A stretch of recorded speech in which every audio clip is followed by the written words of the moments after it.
Je tiens à remercier le président Traoré pour l'accueil chaleureux qui a été réservé à ma personne et à la délégation qui m'accompagne. Aussi, je voudrais saluer les liens de fraternité et de bon voisinage entre nos deux États. Le Burkina et le Mali, nous sommes non seulement liés par la géographie, la culture, mais surtout par les défis. Nous avons fait le point de situation de notre coopération sur le plan bilatéral. Nous avons abordé les questions sécuritaires, les questions sur le plan de développement économique, mais surtout nous avons parlé des défis auxquels nous sommes confrontés et comment élaborer la stratégie afin de pouvoir gérer ces défis. Et nous avons aussi dégagé les perspectives orientées vers non seulement la sécurisation de nos populations, mais surtout vers le développement socio-économique de nos États. La situation sécuritaire au Mali est sous contrôle. Comme on le dit dans le jargon militaire, les femmes gardent l'initiative sur le terrain. Le Mali vient de loin.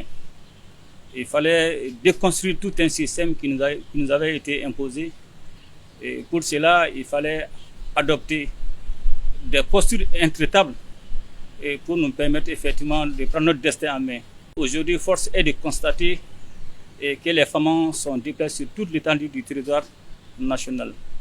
Et ça, c'est un premier aspect. Le deuxième aspect, aujourd'hui, il y a eu le retour de l'administration, que ce soit le gouverneur, les préfets, les sous-préfets. Et ça, c'est le deuxième aspect. Le troisième aspect, aujourd'hui, on est en train de faire revenir les services sociaux de base. Et on est parvenu aujourd'hui à organiser et à sécuriser les grandes activités, et notamment le référendum pour la nouvelle constitution, mais surtout le dialogue intermalien aujourd'hui qui s'est déroulé sur toute l'étendue du territoire national. Et cela a été sécurisé par les femmes. Il y a à peu près 10 ans de cela, ce n'était pas possible. Aujourd'hui, on évolue en autonome. Au-delà de ça, les actions offensives sont menées en longueur de la journée. Et il y a eu beaucoup de destruction de bases logistiques des groupes terroristes. Il y a eu beaucoup de neutralisation des leaders terroristes, dont le récent est Igo, qui est l'émir de l'État islamique au Sahel. Mais surtout aujourd'hui, c'est la reddition de beaucoup de terroristes. Même pas plus tard qu'hier, il y a eu des terroristes qui ont déposé leurs armes. Malheureusement, c'est des enfants de 15 ans, mais c'est des guetteurs. Donc, force est de constater que la peur a changé de camp aujourd'hui au Mali. Et concernant le Sahel, je suis confiant et que la situation aussi est sous contrôle. Et quand vous regardez aujourd'hui avec la dynamique de la création de l'AES, mais le plus important, que les gens ne doivent pas perdre de vue, le Sahel a été un train d'affrontement des questions en géopolitique, géoéconomique et géostratégique des puissances étrangères et dont nos pays sont victimes aujourd'hui de ce train d'affrontement. Et quand vous regardez, cela s'explique aisément par la présence de différents groupes de terroristes qui sont soutenus. Ce n'est pas un secret par des puissances étrangères.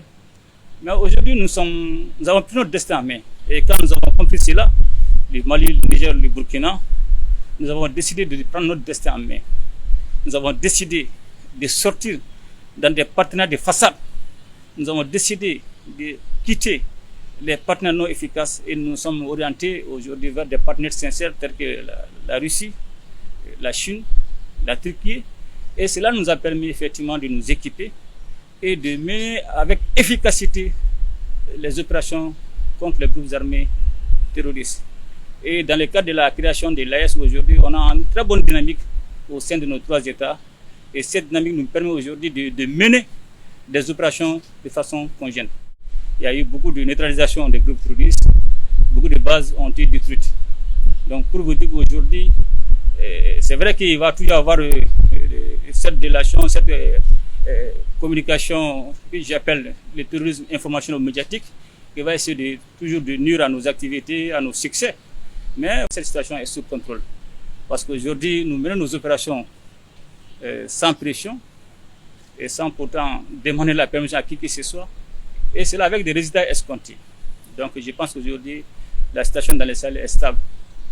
Mais il va toujours y avoir des incidents parce qu'il n'y a pas de sécurité à 100%. Cette coopération sur le plan sécurité avec le Burkina s'est beaucoup améliorée et renforcée avec l'arrivée du président Traoré. Aujourd'hui, cette coopération se situe à 3 niveaux. D'abord, le premier volet, ça c'est le volet de la formation. Nous menons des formations conjointes entre nos 2 États en vue de renforcer nos capacités opérationnelles, que ce soit terrestre ou aérienne. Aussi, il y a le volet partage de renseignements entre nos différents services de renseignement. Mais aussi, il y a la mutualisation de nos moyens. L'une des difficultés dans le cadre de la lutte contre le terrorisme, ça c'est d'abord il y a la porosité des frontières, mais la difficulté principale, ça c'est le droit de poursuite. Mais aujourd'hui, ce droit de poursuite, aujourd'hui, c'est un acquis au niveau de nos États. Et aujourd'hui, le Burkina est autorisé à mener des opérations, à poursuivre les terroristes sur le territoire malien. Et les femmes aussi sont autorisées à mener des opérations, à poursuivre les groupes terroristes à l'intérieur du Burkina Faso quand cela est nécessaire. Nous avons cette dynamique et que nous devons continuer à renforcer. Le terrorisme aujourd'hui est devenu un enjeu géopolitique dans la main de certains partenaires stratégiques. Ce défi de la lutte contre le terrorisme aujourd'hui qui est manipulé, financé par certaines puissances étrangères, aujourd'hui est loin de répondre aux aspirations de nos populations. Raison pour laquelle nous avons décidé non seulement, comme j'ai tantôt dit, de quitter dans des partenariats de façade, de s'organiser entre nous, de mutualiser nos moyens. Nous savons aujourd'hui qu'aucun pays ne peut faire seul face à la menace terroriste. Nous avons besoin de mutualiser nos moyens, nous avons besoin de partager les informations. Vous le savez comme moi, il y a eu beaucoup de leaders terroristes qui ont été tués au Burkina, au Mali, au Niger. Et dont le plus récent est Igo, qui a été recherché par l'armée américaine. Mais aujourd'hui, que nous sommes parvenus à neutraliser avec succès.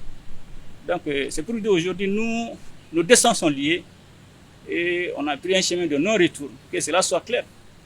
Nos destins sont liés et nous allons travailler à répondre aux aspirations de nos peuples, mais surtout faire intégrer les deux autres volets concernant la création de l'AES, qui est le volet de la diplomatie et le volet du développement.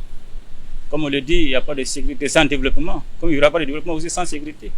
Donc le plus important pour nous, effectivement, de sécuriser et de développer pour que nous puissions vraiment répondre aux aspirations de nos différents peuples.